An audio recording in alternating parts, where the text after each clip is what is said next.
ബന്ധപ്പെട്ട് ഞങ്ങൾക്ക് ലോണിൻ്റെ ആവശ്യമുണ്ടായിരുന്നു. അപ്പം ഞങ്ങൾ രണ്ടുപേരും സർക്കാർ ജോലിക്കാരാണ്. ഞങ്ങൾക്ക് സിബിൽ സ്കോറുണ്ട്. മറ്റ് അത്യാവശ്യം ഒരു ലോൺ കിട്ടാൻ ആവശ്യമായ എല്ലാ സാഹചര്യങ്ങളും ഞങ്ങൾക്ക് ഉണ്ട്. എന്നാലും ഒരു 2 വർഷം മുമ്പ്, അതായത് 2023 മുതൽ ഏകദേശം ആദ്യം ഒരു ബാങ്കിൽ നമ്മൾ പോയി, അവർ ലോൺ തരാമെന്ന് പറഞ്ഞു. പക്ഷേ ഒരു 6 മാസം കഴിഞ്ഞപ്പോൾ അവർ പറഞ്ഞു ലോൺ തരാൻ പറ്റില്ല എന്ന് പറഞ്ഞു. അത് കഴിഞ്ഞ് രണ്ടാമതൊരു ബാങ്കിൽ പോയി, അവിടെ ചെന്ന് കഴിഞ്ഞപ്പോഴും ഇതുപോലെ പേപ്പറുകളെല്ലാം കൊടുത്തു. ഏതാണ്ട് ഒരു 6 മാസമായപ്പോൾ അവർ ലോൺ തരാൻ പറ്റില്ല എന്ന് പറഞ്ഞു. മൂന്നാമതൊരു ബാങ്കിൽ പോയി, അവിടെയും ചെന്നു. എല്ലാ പേപ്പറുകളും നമ്മുടെ കയ്യിലുണ്ട്, ആവശ്യമായ എല്ലാ കാര്യങ്ങളുമുണ്ട്, പക്ഷേ ലോൺ കിട്ടുന്നില്ല. നാലാമതൊരു ബാങ്കിൽ പോയി, അവിടെയും ചെന്നു. ഇതുപോലെ ഒരു 6 മാസം അവരുടെ പുറകെ നടന്നു പേപ്പറുകളുമായിട്ട്. അവസാനം ലോൺ തരാൻ പറ്റില്ല എന്നവർ പറഞ്ഞു. അപ്പോൾ ഇങ്ങനെ 4 ബാങ്കിൽ പോയിട്ട് എല്ലാ പേപ്പറുകളും റെഡിയായി നമ്മുടെ കയ്യിൽ ഉണ്ടായിട്ടും നമുക്ക് ലോൺ കിട്ടാത്തൊരവസ്ഥ. അതോടൊപ്പം തന്നെ ഏതാണ്ട് ഈ പഠനവുമായി ബന്ധപ്പെട്ട് എൻ്റെ ഹൗസിംഗ് ലോൺ ഉൾപ്പെടെ ഒരു 4 ലോണെങ്കിലും പാസ്സായാൽ മാത്രമാണ് നമുക്ക് ലോൺ കിട്ടുന്നത്. ആ സമയത്താണ് ഞാൻ ഉടമ്പടി എടുക്കുന്നത് 3/8/2024. അതിനു മുമ്പ് വൈഫ് ഉടമ്പടി എടുത്തിരുന്നു. 8 തവണ പുതുക്കിയിട്ടുണ്ട്. മക്കളുടെ വിദ്യാഭ്യാസവുമായി ബന്ധപ്പെട്ട സാക്ഷ്യങ്ങൾ പറഞ്ഞിട്ടുണ്ട്. അപ്പോൾ ഈ സമയത്ത് ഉടമ്പടി എടുക്കുന്ന സമയത്ത് ഞാൻ ഇവിടെ വരുമ്പോൾ പല പ്രാവശ്യം വന്നെങ്കിലും ഇവിടെ ഭാര്യയും ഭർത്താവ് ഉടമ്പടി എടുക്കണ്ട എന്ന് പറഞ്ഞതുകൊണ്ട് തിരിച്ചു പോയിട്ടുണ്ട്.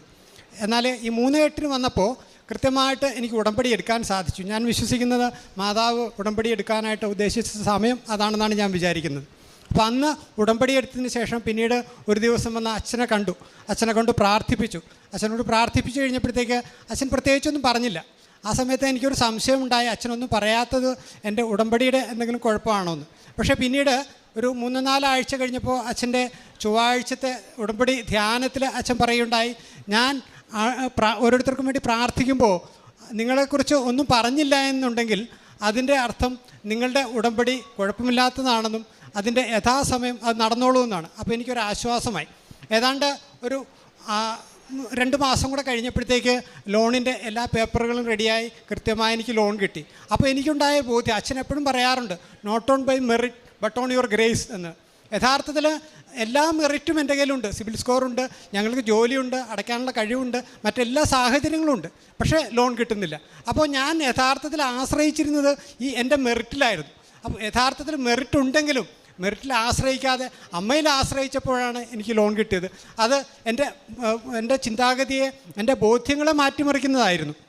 അതായത് ഞാൻ ദൈവത്തിൽ ആശ്രയിക്കാതെ എന്നിൽ തന്നെ ആശ്രയിച്ചപ്പോൾ എനിക്കുണ്ടായ നഷ്ടത്തെക്കുറിച്ച് എനിക്കത് ബോധ്യപ്പെടുത്തി തന്നു. അതിനുശേഷം പിന്നീട് ഒരിക്കലും മനുഷ്യരിൽ ആശ്രയിക്കാതെ ഞാൻ ദൈവത്തിൽ ആശ്രയിക്കുന്നതിന് പിന്നീടുണ്ടായ എല്ലാ കാര്യങ്ങളിലും അത് എനിക്ക് വളരെ വ്യക്തമായിട്ട് ബോധ്യപ്പെടുത്തി തന്നു.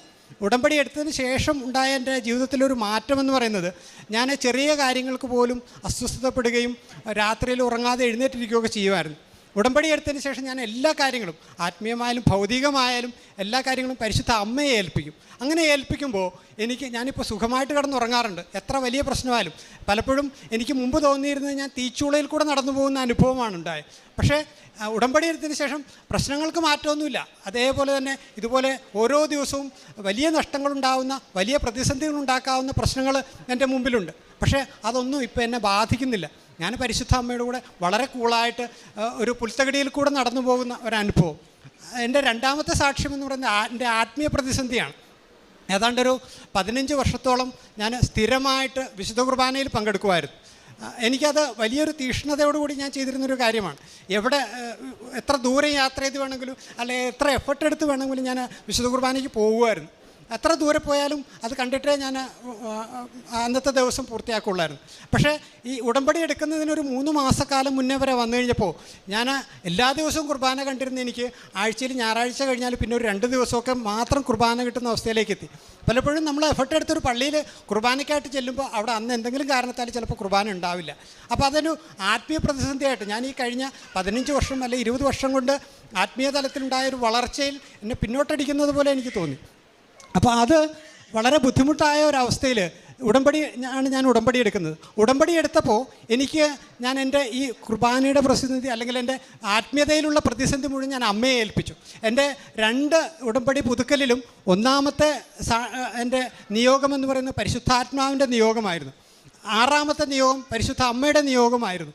അപ്പോൾ എൻ്റെ ഈ ആത്മീയ പ്രതിസന്ധി എനിക്ക് തോന്നുന്നു പരിശുദ്ധ അമ്മ ഏറ്റെടുത്തു എന്നാണ് ഞാൻ വിചാരിക്കുക. പിന്നീട് ഒരിക്കലും ഉടമ്പടി എടുത്തതിന് ശേഷം ഒരിക്കലും എനിക്ക് വിശുദ്ധ കുർബാന മുടങ്ങിയിട്ടില്ല. അതുമാത്രമല്ല, ആത്മീയ തലത്തിൽ ഒത്തിരി മുന്നേറാൻ സാധിച്ചു.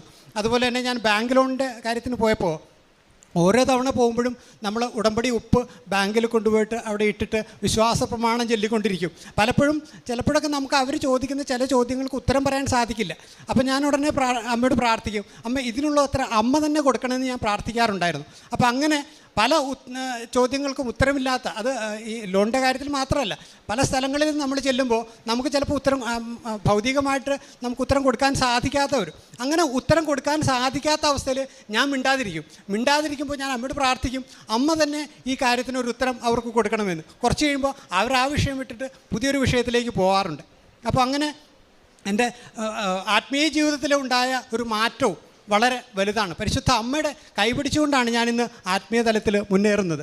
മൂന്നാമതായിട്ട് എനിക്ക് പരിശുദ്ധ അമ്മയും ഈശോയും കൂടെ എൻ്റെ ഭവനത്തിൽ സന്ദർശിച്ചതിൻ്റെ കാര്യമാണ് പറയാനുള്ളത്. ഈ കഴിഞ്ഞ മാസം മാർച്ച് മാസം 20-ാം തീയതി വെളുപ്പിന് ഞാൻ ഉറക്കത്തിലായിരിക്കുമ്പോൾ എനിക്കൊരു അനൗൺസ്മെൻറ്റ് കേൾക്കാനിടയായി, ഇത് അപ്പൻ വരുന്നുവെന്ന്. ഞാൻ എപ്പോഴും ദൈവത്തെ എൻ്റെ അപ്പ എന്നാണ് വിളിക്കാറ്. അപ്പോൾ അപ്പൻ വരുന്നുവെന്ന് അനൗൺസ്മെൻറ്റ് കേട്ടെങ്കിലും എനിക്ക് എഴുന്നേക്കാൻ സാധിച്ചില്ല, ഉറക്കത്തിലായിരുന്നതുകൊണ്ട്. പെട്ടെന്ന് കൊതുക് കുത്തിയതുപോലെ ഞാൻ ചാടി എഴുന്നേറ്റ് എൻ്റെ കട്ടിലിരിക്കുമ്പോൾ ഈശോയും അമ്മയും കൂടെ എൻ്റെ കട്ടിലിൽ വന്നിരിക്കുകയും അവരെ ആ സമയം എനിക്കുണ്ടായ ഒരു അനുഭവം പറഞ്ഞറിയിക്കാൻ സാധിക്കില്ല. കാര്യം ഞാൻ ആ സമയം ഈശോ അന്ന് മനസ്സിലായ ആ സമയം മുതൽ എൻ്റെ കണ്ണിൽ നിന്ന് ധാരധാരയായി കണ്ണുനീർ ഒഴുകിക്കൊണ്ടിരിക്കുകയാണ്. അങ്ങനെ ഒഴുകിക്കൊണ്ടിരിക്കുന്ന അവസരത്തിൽ ഞാൻ ആ കണ്ണുനീര് കൊണ്ട് ഈശോയുടെ പാദങ്ങൾ കഴുകുന്നതായിട്ടും എൻ്റെ നന്മകൾ എന്തെങ്കിലും ഉണ്ടെങ്കിൽ ആ നന്മയുടെ സുഗന്ധം ഉപയോഗിച്ച് ഈശോയുടെ പാദത്തിൽ പൂശുന്നതായിട്ടും ഒക്കെ ഞാൻ ആത്മീയമായിട്ട് അതിൽ അങ്ങനെ സമർപ്പിച്ചു. അതിനുശേഷം ഒരു 10-20 മിനിറ്റോളം സമയം ഞാൻ ഈ ഒരു അനുഭവം എനിക്കുണ്ടായി. ആ സമയത്തെല്ലാം എനിക്ക് ഓർമ്മ വന്ന ആളുകൾക്കെല്ലാം വേണ്ടി ഞാൻ പ്രാർത്ഥിക്കുകയായിരുന്നു. ആ കാര്യത്തിലെല്ലാം പിന്നീട് ഒരു നല്ല അനുഭവം ഉണ്ടായതായിട്ട് എനിക്ക് മനസ്സിലാക്കാൻ സാധിച്ചിട്ടുണ്ട്. പിറ്റേന്ന് രാവിലെ ഉണർന്നപ്പോൾ ഞാൻ വൈഫിനോട് പറഞ്ഞു, ഇന്നലെ രാത്രിയിൽ ഈശോയും പരിശുദ്ധ അമ്മയും കൂടെ നമ്മുടെ ഭവനത്തിൽ വന്നിട്ടുണ്ടായിരുന്നു. അപ്പോൾ എനിക്കൊരു സംശയം ഉണ്ടായിരുന്നു, ഞാൻ പറഞ്ഞാൽ വൈഫിന് വിശ്വാസം തോന്നുന്നു. ഞാൻ ആ സമയത്ത് തന്നെ പ്രാർത്ഥിച്ചിരുന്നു, വൈഫിന് വിശ്വാസം തോന്നുന്ന രീതിയിൽ ഒരു അടയാളം തരണമെന്ന് ഞാൻ ഈശോയോട് അന്നേരം തന്നെ പറഞ്ഞിരുന്നു. അപ്പോൾ രാവിലെ എഴുന്നേറ്റ് ഞങ്ങൾ ആദ്യം ചെയ്യുന്ന പണി, ഞങ്ങൾ രണ്ടുപേരും കൂടെ ഇരുന്ന് അച്ഛൻ്റെ ഡെയിലി ബ്രെഡ് കേൾക്കുക എന്നുള്ളതാണ്. അത് കേട്ടതിന് ശേഷം മാത്രം വേറെ എന്തൊരു പ്രാർത്ഥന പോലും, രാവിലത്തെ പേഴ്സണൽ പ്രെയർ പോലും നമ്മൾ ചെയ്യാറുള്ളൂ. അപ്പോൾ അങ്ങനെ അത് കേട്ടോണ്ടിരിക്കുന്ന വഴിക്ക് അച്ഛൻ ആദ്യം തന്നെ പറഞ്ഞു തുടങ്ങിയ ഒരു 2-3 മിനിറ്റിനുള്ളിൽ അച്ഛൻ പറയുന്നത്, പലർക്കും പരിശുദ്ധ അമ്മയുടെ സുഗന്ധാഭിഷേകവും ദർശനവും സന്ദർശനവും ഒക്കെ കിട്ടുന്നുണ്ടെന്നുള്ളതാണ്. അപ്പോൾ ഇത് കേട്ട ഉടനെ വൈഫ് എന്നോട് പറഞ്ഞു, അച്ഛൻ അത് കൺഫേം ചെയ്യുന്നുണ്ടല്ലോ എന്ന് പറഞ്ഞു. അപ്പോൾ അങ്ങനെ വലിയൊരു അനുഭവം, ആത്മീയ അനുഭവം നമ്മൾക്ക് ലഭിക്കാൻ ഇടയായിട്ടുണ്ട്. മൂന്നാമത്തെ ഒരു കാര്യം, ഞാൻ പ്രേക്ഷിത പ്രവർത്തനവുമായിട്ട് ബന്ധപ്പെട്ട് ചെയ്യുന്നത്, ഉടമ്പടി പത്രം വാങ്ങിച്ചിട്ട് മെഡിക്കൽ കോളേജിൽ കൊടുക്കും. ചിലരെങ്കിലുമൊക്കെ നമ്മളോട് പറയും അതെനിക്ക് വേണ്ട എന്ന് പറയും. അപ്പോൾ അവരെ ഇതിൻ്റെ കാര്യങ്ങൾ പറഞ്ഞ് മനസ്സിലാക്കാനായിട്ട് ശ്രമിക്കും. അതുകൂടാതെ ഞാൻ കരിസ്മാറ്റിക്കിൽ പ്രവർത്തിക്കുന്നുണ്ട്. കരിസ്മാറ്റിക്കിലുള്ള പലർക്കും ഈ കൃപാസനത്തെക്കുറിച്ച് പറയുമ്പോൾ അവർക്ക് അതിനെക്കുറിച്ചൊരു വലിയ താല്പര്യമില്ലാത്ത അവസ്ഥ ഉണ്ടാവാറുണ്ട്. അതുകൊണ്ട് തന്നെ ഞാൻ അവരോട് പറയും, എൻ്റെ അനുഭവം ഓരോന്ന്, എനിക്ക് ഇന്ന കാര്യത്തിൽ ഇന്ന രീതിയിൽ അമ്മയുടെ സഹായം കിട്ടി, ഇന്ന കാര്യത്തിൽ ഇന്ന രീതിയിൽ കിട്ടി എന്ന് പറഞ്ഞ് മനസ്സിലാക്കി കൊടുക്കാനായിട്ട് സമയമെടുത്ത് 1/2 മണിക്കൂർ 1 മണിക്കൂർ വരെ നിന്ന് അവരോട് പറഞ്ഞു കൊടുക്കാറുണ്ട്. അതുപോലെ എവിടെയൊക്കെ ചെന്നാലും, അത് ചിലപ്പോൾ സാഹചര്യം അനുകൂലമല്ലായിരിക്കും, പക്ഷേ എന്നാലും ഞാൻ പറയാറുണ്ട്, നിങ്ങളുടെ ബുദ്ധിമുട്ട് മാറാനായിട്ട് കൃപാസനത്തിൽ ഒരു ഉടമ്പടി എടുത്തുകൂടെ എന്ന് ഞാൻ ചോദിക്കാറുണ്ട്. അപ്പോൾ അത്തരത്തിൽ പ്രേക്ഷിത പ്രവർത്തനം കൃപാസനത്തെക്കുറിച്ചും പരിശുദ്ധ അമ്മയെക്കുറിച്ചും ഒക്കെ പറഞ്ഞു കൊടുക്കാനായിട്ട് പരമാവധി ശ്രദ്ധിക്കാറുണ്ട്. നമ്മുടെ കാരുണ്യപ്രവൃത്തിയാണ്. കാരുണ്യപ്രവൃത്തിയിൽ ഞാൻ ആദ്യം ചെയ്തത് അഗതി മന്ദിരങ്ങൾ പോലുള്ള സ്ഥലങ്ങൾ സന്ദർശിക്കുകയായിരുന്നു. അപ്പം നമ്മൾ എന്തെങ്കിലുമൊക്കെ സാധനങ്ങൾ വാങ്ങിച്ചിട്ട് അവിടെ പോകും, പക്ഷേ അത് എപ്പോഴും ചെയ്യാൻ സാധിക്കുന്നില്ല. അപ്പോൾ എൻ്റെ ഒരു സങ്കടം, എല്ലാ ദിവസവും ഒരു ചെറിയ കാരുണ്യപ്രവൃത്തിയെങ്കിലും ചെയ്യാനായിട്ട് സാധിക്കണമെന്ന് ഞാൻ പ്രാർത്ഥിച്ചിരുന്നു. അപ്പോൾ ഒരു ദിവസം അമ്മ മാതാവ് എനിക്കൊരു ആശയം തന്നു. അതായത് ഭക്ഷണപ്പൊതി കയ്യിൽ കരുതുക. ഞാൻ എല്ലാ ദിവസവും യാത്ര ചെയ്ത് ജോലിക്ക് പോകുന്ന ഒരാളാണ്. അപ്പോൾ ഭക്ഷണപ്പൊതി കയ്യിൽ കരുതാനായിട്ട് ഞാനത് കയ്യിലെടുത്ത് വെച്ചു. രണ്ട് പൊതി എൻ്റെ കയ്യിലെടുത്ത് വെച്ചു. ഈ 2 പൊതി വാങ്ങിച്ചിട്ട് ഞാൻ അപ്പം തന്നെ പ്രാർത്ഥിച്ചു, ഇത് കൊടുക്കേണ്ട ആളെയും കൂടി അമ്മ കാണിച്ചു തരണമെന്ന് ഞാനിങ്ങനെ പ്രാർത്ഥിച്ചു.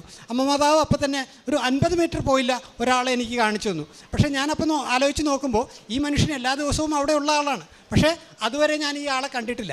അപ്പോൾ അങ്ങനെ എപ്പോഴൊക്കെ എൻ്റെ ഭക്ഷണപ്പൊതി കയ്യിലുണ്ടോ അതിനെല്ലാം ഒരാളെ കാണിച്ചു തരികയും എല്ലാ ദിവസവും ഒരു ചെറിയ കാരുണ്യപ്രവൃത്തികൾ ചെയ്യാനായിട്ട് സാധിക്കുന്ന ഒരവസ്ഥ ഉണ്ടായി. പിന്നെ ഉടമ്പടി വസ്തുക്കളുടെ ഉപയോഗം, എപ്പോഴും ഉപ്പും അല്ലെങ്കിൽ നമ്മുടെ തൈലവും ഉപയോഗിച്ചിട്ട് കുരിശിട്ട് പ്രാർത്ഥിക്കാനായിട്ട് ഞാൻ രാത്രിയിൽ നമ്മുടെ ഉടമ്പടി പ്രാർത്ഥന കഴിയുമ്പോൾ നമ്മൾ ഉടമ്പടി തൈലം കയ്യിലെടുത്ത് വെക്കുന്നത് നെറ്റിയിൽ കുരിശ് വരച്ചിട്ട് അല്ലെങ്കിൽ തലയിൽ കുരിശ് വരച്ചിട്ടൊക്കെ പ്രാർത്ഥിക്കും. അങ്ങനെ കുരിശ് വരയ്ക്കുമ്പോൾ തലയിൽ കുരിശ് വരയ്ക്കുമ്പോൾ ഞാനിങ്ങനെ പ്രാർത്ഥിക്കും, തലയ്ക്ക് ബുദ്ധിമുട്ടുള്ള എല്ലാവരെയും സമർപ്പിച്ചുകൊണ്ട് എല്ലാവരെയും അനുഗ്രഹിക്കണമേ എന്നുള്ള പ്രാർത്ഥനയോടുകൂടെയാണ് ഇത്. അപ്പോൾ അങ്ങനെ വന്നു കഴിഞ്ഞപ്പോഴത്തേക്ക് മുമ്പ് പലതരത്തിലുള്ള ശാരീരിക അസ്വസ്ഥതകൾ എനിക്കുണ്ടായിരുന്നു. പക്ഷേ ഇന്ന് വളരെ സുഖകരമായ ശാരീരികമായ എല്ലാ അസ്വസ്ഥതകളും മാറി വളരെ സുഖകരമായ ശാരീരിക വേദനകൾ എവിടെയൊക്കെ വേദനയുണ്ട് അവിടെയെല്ലാം ഞാൻ കുരിശിട്ടിട്ട് എല്ലാവർക്കും വേണ്ടി പ്രാർത്ഥിക്കും.